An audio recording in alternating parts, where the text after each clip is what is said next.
What is this? ये और टूटी जाओ पची जाओ। हाँ जी जड़ियो, क्या स्टोरी है। अस्सलाम वालेकुम एवरीवन, कैसे हैं आप सब लोग? खैरियत से हैं?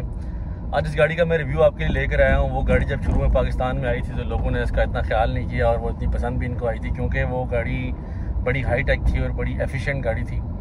लेकिन उस ज़माने में जब ये गाड़ी आई थी तो लोगों को ऑटोमेटिक्स का इतना शौक़ नहीं था और ना ही मैकेनिक्स को इतना पता था। तो ऑफ कोर्स मेरी हर वीडियो में बताता होता हूँ कि यहाँ पे ज़्यादातर गाड़ियाँ जो है ना वो मैकेनिकल फॉल्ट्स और मैकेनिक्स की लाअहली की जैसे जो है वो फेल कर दी जाती हैं, और इस गाड़ी के साथ भी वैसा ही हुआ। तो बात कर रहे हैं आज हम टोयोटा विट्स की। टोयोटा विट्स की ये जो गाड़ी है ये पाकिस्तान में तकरीबन 2005-06 में आई थी और ये विट्स का सेकंड जनरेशन है। और इस गाड़ी को आए हुए पाकिस्तान में बड़े साल हो गए, लेकिन अब जाके जो है वो गाड़ियों में इस गाड़ी का वो नाम और वो मुकाम बन चुका है कि हम कहते हैं कि ये गाड़ी जो है वो अब अपनी प्राइस वैल्यू से जो है वो 4 गुना ज़्यादा बिक रही है। टोयोटा विट्स को इंटरनेशनली टोयोटा यारिस भी कहते हैं, और विट्स का जो ये स्पेसिफिक वेरिएंट है ये 2SZ FE यानी कि 13 सीसी 2 व्हील ड्राइव के साथ आया। टोयोटा विट्स जो है वो 2NZ के साथ भी आती है, जिसके अंदर ऑल व्हील ड्राइव भी होता है, और 1KR यानी कि 1000 सीसी के साथ भी आती है। ये स्पेसिफिक वेरिएंट जो है 2SZ है। यही इंजन जो है वो टोयोटा बेल्टा 1.3 के अंदर भी आया हुआ है। बात करें अगर गाड़ी के इंटीरियर की तो बड़ा वेल मैनेज्ड और बड़ा well organised, well used, in fact well used मैं कहूँगा कि इसका इंटीरियर है, जिसके अंदर आपको हर तरफ जो स्पेस यूटिलाइजेशन है वो मैक्सिमम मिलेगी। और कुछ ऐसी चीज़ें हैं जो बड़ा हैरान करती हैं बंदे को, specially coin holders, glove boxes और जो आपकी साइड पॉकेट्स हैं वो। अब अगर मैं बात करूं लेफ़्ट साइड से तो अगर आप इसको गौर से देखें तो ये एक ड्यूल हैंडल है जिसको आप ऐसे करके पकड़ सकते हैं और हाथ अंदर आपका डलता है, और साथ ही आपके नीचे जो है वो बॉटल जो होल्डर्स हैं वो बने हुए हैं ग्लव बॉक्स के अंदर। ऊपर यहाँ पे हैंडल है, यहाँ पे आपको क्या कहते हैं ये सनशेड वाइज़र मिल जाएगा। 2 लाइट्स यहाँ मिल जाएंगी। अब मुझे ये समझ में नहीं आती कि जापानीज़ जो हैं वो हमेशा इस गाड़ी के अंदर ड्राइविंग साइड के ऊपर ही क्यों ये वैनिटी मिरर देते हैं। I don't know that, but there must be a reason for that. अब अगर लेफ़्ट साइड पे देखें तो ये आपके पास एक पूरा का पूरा ग्लव बॉक्स है। नीचे आपके पास ग्लव बॉक्स है, यहाँ पे आपके पास बॉटल होल्डर है, फिर आपके पास यहाँ पे ग्लव बॉक्स है ऊपर करके, फिर आपके पास यहाँ पे नीचे एक होल्डर मौजूद है। What is this?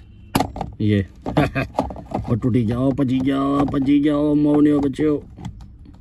इसको किसी ने एल्फी पाई हुई थी, ऐसी खोले आए थे पची गया, ये साढ़े मथे आसी ओ पैन दी सीरी ये नहीं टूटा नहीं है। ओए और लग जा ओए पापा और बेइज्जती कर सुन बच्चों। लग गया जनाब वाली। ये इसका ये एक यहाँ पे अब अगर आप देखें तो ये एक होल्डर मौजूद है। इसके बाद यहाँ पे नीचे एक शेल्फ़ मौजूद है। उसके बाद अगर आप इधर देखें तो ये एक पॉकेट है, ये यहाँ पे एक पॉकेट बनी हुई है, ये है। उसके अलावा यहाँ पे 2 अदद स्लॉट्स मौजूद हैं। So it's a well managed and very well used interior. और अगर एक्सट्रीम इंजीनियरिंग की मैं बात करूं तो मुझे नहीं पता कि ये लक बाय चांस बना है या कैसे बना है। इट्स अ बॉटल कैरियर, ये एक बॉटल होल्डर है, बॉटल स्लॉट है। तो गर्मियों में अगर आप एसी के वेंट को यहाँ पे रखें और यहाँ पे एक पानी की बोतल रख दें तो वो जो है वो ठंडी भी रहेगी और आपका काम भी चलता रहेगा। Of course it's not a freezer. पिछली वीडियो के अंदर मैंने बात बताई थी तो लोग कह रहे थे कि यार ये फ्रीज़र थोड़ा ही है। हाँ ये फ्रीज़र नहीं है, लेकिन आपकी गाड़ी जब तक चलती रहेगी वो उसको वेल मेंटेन्ड, अगर एक पानी गर्म ठंडा नहीं करी तो गर्म भी नहीं होने देगी। That is my point. तो I hope you like it. दूसरा, इसके तमाम के तमाम जो वेंट्स हैं वो शट ऑफ हो सकते हैं। जैसे कि सेंटर वाले भी हैं, ये बंद हो जाते हैं और आप इनको कम्प्लीटली जो है वो शट ऑफ भी कर सकते हैं, यानी कि आप इनको बंद कर देंगे अगर तो डस्ट वगैरह ड्यूरिंग द वॉश, या अगर आप किसी ऐसी एरिया में जहाँ पे डस्ट ज़्यादा है तो आपके एसी वेंट्स के अंदर डस्ट वगैरह नहीं जाएगी। एक बड़ी फिट चीज़ जो इस गाड़ी के अंदर मौजूद है वो है लगेज होल्डर। अगर आप इस गाड़ी के फ्रंट सीट की तरफ यहाँ पे देखें तो यहाँ पे एक प्लास्टिक का होल्डर सा लगा हुआ है, जिसको अगर आप यहाँ से खींच ऊपर करते हैं तो ये ऐसे बन जाता है, ऐसे कुछ ऐसी इसकी शक्ल बन जाती है। और ये कहता है, इसके अंदर जो ये पश्तो लिखी हुई है वो ये कहती है कि ये एक लोड होल्डर है। अगर आप इस सीट के ऊपर कोई सामान रखते हैं तो वो सामान इस चीज़ की मदद से आगे गिरेगा नहीं, यानी कि अगर आप कोई भी चीज़ ख़रीदते हैं और यहाँ पे रखते हैं तो वो इसको ये होल्ड करेगा, उसको ये ब्रेक प्रोवाइड करेगा। अक्सर औक़ात हम चीज़ें रखते हैं तो वो ब्रेक लगाने के ऊपर जाके नीचे गिरती हैं, जो कि ये गिरने नहीं देगा। गाड़ी का जो स्टीयरिंग व्हील है वो है जनाब हाइट एडजस्टमेंट के साथ, और ये टेलीस्कोपिक नहीं है, यानी कि इसको आप अपनी तरफ नहीं खींच सकते, सिर्फ इसकी हाइट एडजस्ट कर सकते हैं, वो भी मामूली सी एडजस्ट कर सकते हैं, ज़्यादा एडजस्ट नहीं कर पाएंगे। इन गाड़ियों में एक अजीब सी बात ये थी कि इन गाड़ियों का जो स्पीडोमीटर है वो बिल्कुल सेंटर में आता है, यानी कि यहाँ पे आता है और बैकलाइट के साथ है, और इसके अंदर तमाम बेसिक इंफॉर्मेशन है, यानी कि आपके पास ट्रिप इंफॉर्मेशन भी आएगी और बाकी ओडोमीटर भी आएगा, और टेम्परेचर गेजेस इनके अंदर नहीं होती। कोल्ड स्टार्ट जब आप गाड़ी करेंगे तो ऊपर कोल्ड का एक ग्रीन कलर का एक कोल्ड लिखा हुआ आ रहा होगा। तो मेरे आपसे इल्तिजा ये है कि जब तक वो कोल्ड की लाइट ऑफ ना हो आप गाड़ी को चलाया मत करें। उसका मकसद ये होता है कि गाड़ी जो है जब तक अपना टेम्परेचर अटेन ना कर ले तब तक उसको चलाना हानिकारक हो सकता है। आपकी गाड़ी का इंजन ख़राब हो जाएगा, क्योंकि गाड़ी को इंजन को एफिशिएंटली ऑपरेट करने के लिए एक टेम्परेचर चाहिए होता है, और जब तक वो टेम्परेचर अटेन ना कर ले उसको चलाया मत करें। गाड़ी के तमाम विंडोज़ जो हैं वो पावर हैं, और ड्राइविंग साइड का ऑटो अप और ऑटो डाउन भी होता है। लॉक अनलॉक की फैसिलिटी भी मौजूद है, और ये आपका विंडो लॉक आ गया, और यहाँ पे आपके पास साइड मिरर को ऑपरेट करने की ऑप्शन भी है। और एक स्पेशल चीज़ जो जापानीज़ गाड़ियों में आती है, इस नॉब से आप अपनी गाड़ी की हेडलाइट जो है वो ऊपर या नीचे एडजस्ट भी कर सकते हैं, यानी कि अगर आपने किसी ऐसे एरिया में हैं जहाँ पे आप चाहते हैं कि गाड़ी की लाइट्स इतनी ऊपर ना हो, हमें नीचे नज़र नहीं आ रहा, तो आप इसको नीचे करके इस वाले व्हील को घुमा के इसको 5 डिग्रीज तक नीचे भी लेकर आ सकते हैं। यहाँ पे एक बटन दिया गया है जो 1.5 जो इसका वेरिएंट आता है, ILL मॉडल आता है, उसके अंदर पुश स्टार्ट का बटन भी दिया जाता है, यानी कि अगर आप इस चाबी वाले सिस्टम को ख़त्म करना चाहते हैं तो इसके अंदर आप ILL के अंदर या पुश स्टार्ट जो है वो भी लगा सकते हैं। अब इसकी मज़े की बात यह है कि इसको आपको पकड़ के पूरा नहीं घुमाना पड़ता, इसको आप पकड़ के खाली एक दफ़ा करके छोड़ देंगे तो गाड़ी स्टार्ट भी हो जाएगी। आपको अक्सर औक़ात गाड़ियों में हमने इसको पकड़ के रखना पड़ता है, लेकिन इसको अगर आप पकड़ के खाली एक दफ़ा क्लिक करके छोड़ देंगे तो गाड़ी जब तक उसका क्रैंक पूरा घूमेगा नहीं और इंजन स्टार्ट नहीं होगा तब तक गाड़ी जो है वो ये अपना जो आपका स्टार्टर मोटर है वो बंद नहीं होगी। सो इट्स काइंड ऑफ कह सकते हैं सेमी पुश स्टार्ट। विड्थ की फ्रंट लेग स्पेस बहुत अच्छी है, और इसी तरह इसकी बैक लेग स्पेस भी बहुत अच्छी है। हेड स्पेस भी इसकी बहुत अच्छी है, हेड रूम इसका काफ़ी ज़्यादा है। और अगर हम बैक की बात करें तो बैक के ऊपर भी जो है वो इसका जो अब फ्रंट सीट जो है वो फुल पीछे है। फ्रंट सीट जो है वो फुल पीछे होने के बावजूद भी अगर मेरे जैसा 5 फीट 8 इंच का या 5'7" का बंदा जो है वो ऐसे बैठ सकता है। और दूसरी साइड पे भी एक प्रॉपर जो है वो लेग स्पेस के साथ 2 बंदे बड़े आराम से बैठ सकते हैं। और यहाँ पे एक लगेज कैरियर भी दिया हुआ है जिसके ऊपर आप मैक्सिमम लोड जो है और फिर बची गया बच्चे हो यार, क्या मसला है यार, व्हाट इज़ दिस, ये किसी ने तोड़ दिया जी नाजरीन। बहरहाल इसके ऊपर 3 kg तक मैक्सिमम लोड आप जो है वो डाल सकते हैं। एक बड़े मज़े की चीज़ आपको दिखाता हूँ, वो जाके जो है वो हमें पीछे से देखनी पड़ेगी। दोनों साइड्स पे जो है वो इसी तरह का डॉक्यूमेंट होल्डर बने हुए हैं, बॉटल होल्डर नहीं है, और बड़ा स्ट्रेट सा जो है वो इसका वो है। बैक जो इसका होता है वो आप जो ट्रंक है उसको आप चाबी से भी खोल सकते हैं, और जब आप इस गाड़ी को अनलॉक करेंगे तो ये खुद ब खुद ही अनलॉक भी हो जाएगा। 2 किस्म के नॉब्स बने हुए हैं। This one is going to decline. अगर आप इसको यूं करेंगे तो ये पूरा फ्रंट जो है वो इसका नीचे चला जाएगा।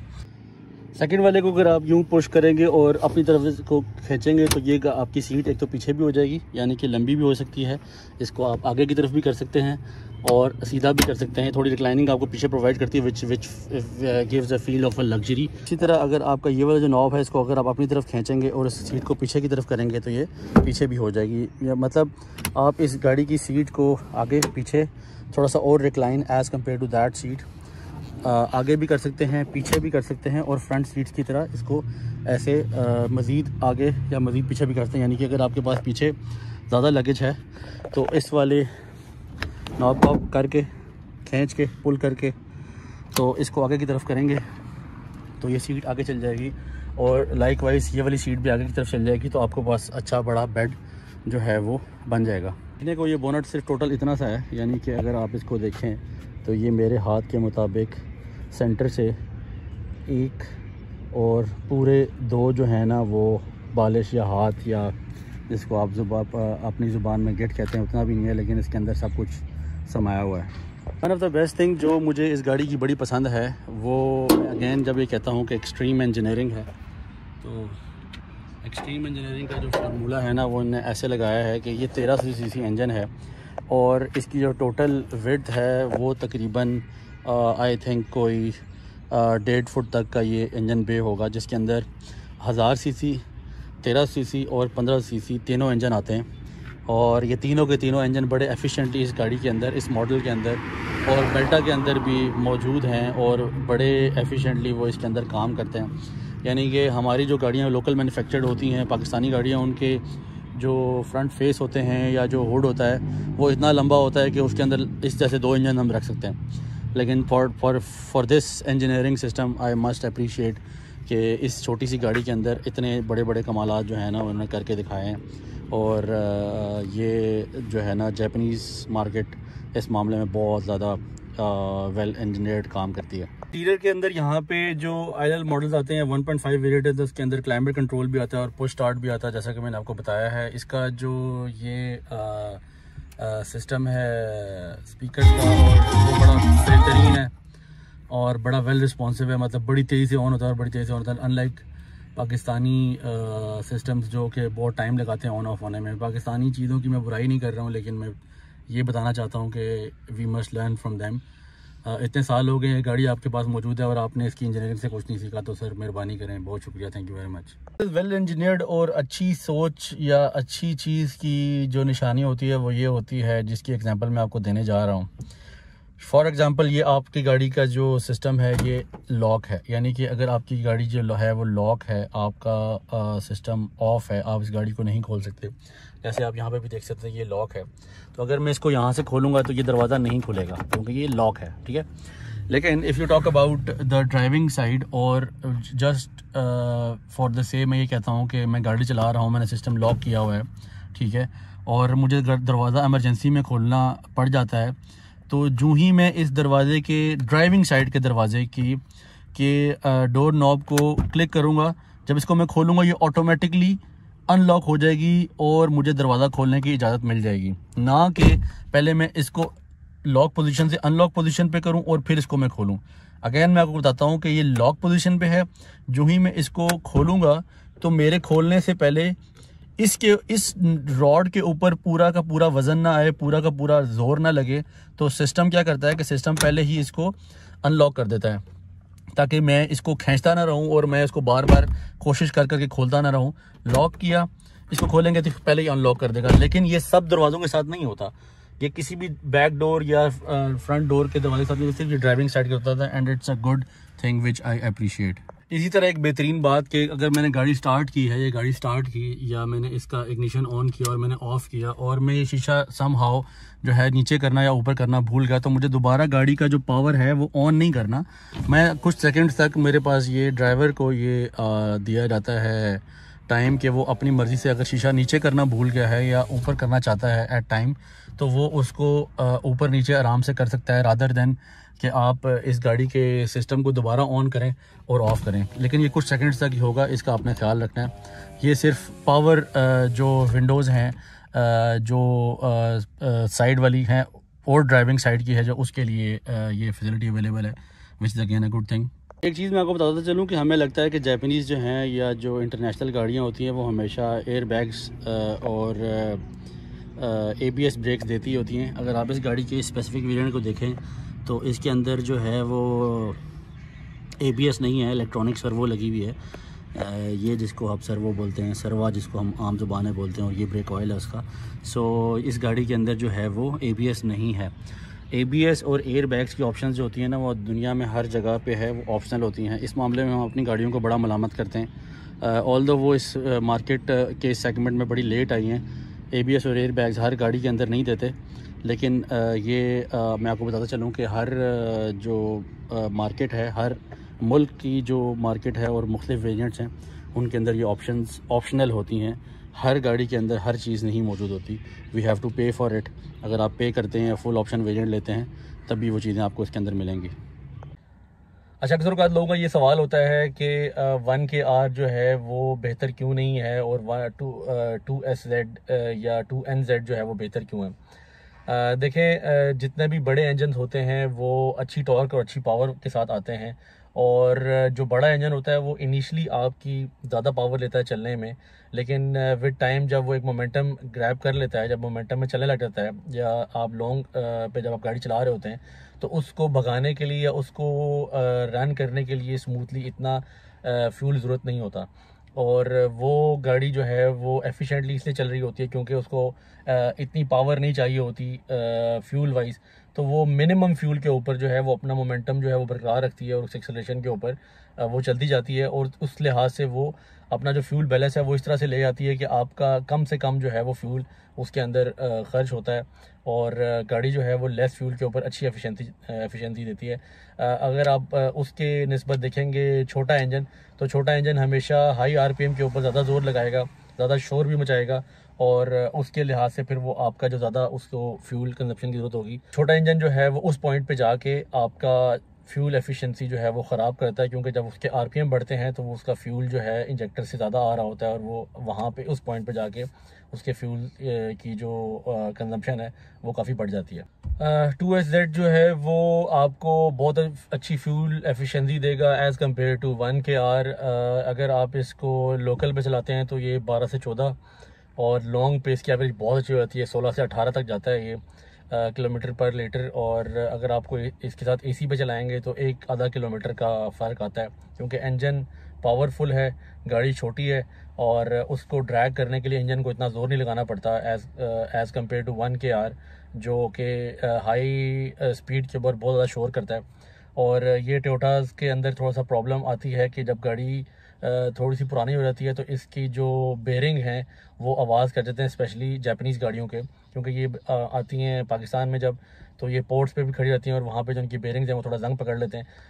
काम ये बिल्कुल सीमलेस करते हैं, बड़े सालों तक चलते हैं, AC की परफॉर्मेंस में कोई फ़र्क नहीं आएगा, लेकिन थोड़ी सी इंजन की जो आवाज़ है उसमें जो बेरिंग की वॉइस है वो बढ़ जाएगी। 2SZ या 13cc की अगर हम बात करें तो इस गाड़ी की जो फ्यूल टैंक कैपेसिटी है वो 42 लीटर्स की है, और इंजन ऑयल इसके अंदर आता है तकरीबन 3.5 लीटर। अगर आप पूरा उसको ड्रेन करके ऑयल फ़िल्टर भी चेंज करते हैं, और इसके अलावा इसके अंदर जो ट्रांसमिशन ऑयल डलता है वो तकरीबन 6-6.5 लीटर डलता है, और वो CVT डलता है। ये बात याद रखिएगा, मैं अपनी हर वीडियो में बताता हूँ कि CVT ट्रांसमिशन के अंदर आपने CVT ऑयल डालना है, और ऑटोमेटिक ट्रांसमिशन के अंदर आपने ATF डालना है। अगर आप अपनी गाड़ी को चाहते हैं कि वो सीमलेस चले तो CVT ऑयल हमेशा 40 से 50 हज़ार किलोमीटर के बाद आपने चेंज करना होता है, और आप अपना CVT ऑयल चेंज करें ताकि गाड़ी के अंदर जो आपको थोड़ा सा लैग फील होता है वो बिल्कुल ना हो। और आपने कभी भी CVT के अंदर ATF या ATF के अंदर CVT ऑयल नहीं डालना, it is going to destroy your transmission. और इसी तरह जो आपका जो 2SZ के लिए रिकमेंडेड ऑयल है वो 020 या 530 है एट मैक्स। बात करेंगे अगर इसकी आस्किंग प्राइस की तो 2025 का एंड चल रहा है, और इस गाड़ी की जो आजकल की प्राइस है वो तकरीबन 17 लाख से स्टार्ट होती है और तकरीबन 25 लाख तक जाती है, depending on the cars condition कितनी चली हुई है और उस गाड़ी के अंदर क्या क्या फीचर्स हैं और कौन सा वेरिएंट्स है। मेरे से अगर आप पूछें, मेरी पर्सनल ओपिनियन ये होगी कि आप हमेशा जब भी कोई टोयोटा की गाड़ी है तो वो मिनिमम 13cc होनी चाहिए या इससे अबव होनी चाहिए, क्योंकि टोयोटा की गाड़ियों का सीन ये है कि जो इनका इंजन साइज़ बढ़ता जाता है उनकी फ्यूल एफिशिएंसी अच्छी होती जाती है, और गाड़ी को चलाने में या लोड को ड्रैग करने में इतना ज़ोर नहीं लगाना पड़ता, और वो एक मोमेंटम जब पकड़ लेती है तो गाड़ी की फ्यूल एफिशिएंसी बहुत अच्छी होती है, क्योंकि वो लेस फ्यूल के ऊपर ऑपरेट कर रही होती है। उम्मीद करता हूँ आपकी आज की वीडियो आपको पसंद आई होगी और आपने इस वीडियो से ज़रूर कुछ सीखा होगा। कमेंट सेक्शन में अपनी राय ज़रूर दीजिएगा, आपकी राय से हमें बहुत कुछ सीखने को मिलता है। और थैंक यू वेरी मच, मिलते हैं नेक्स्ट वीडियो में। अल्लाह हाफ़िज़।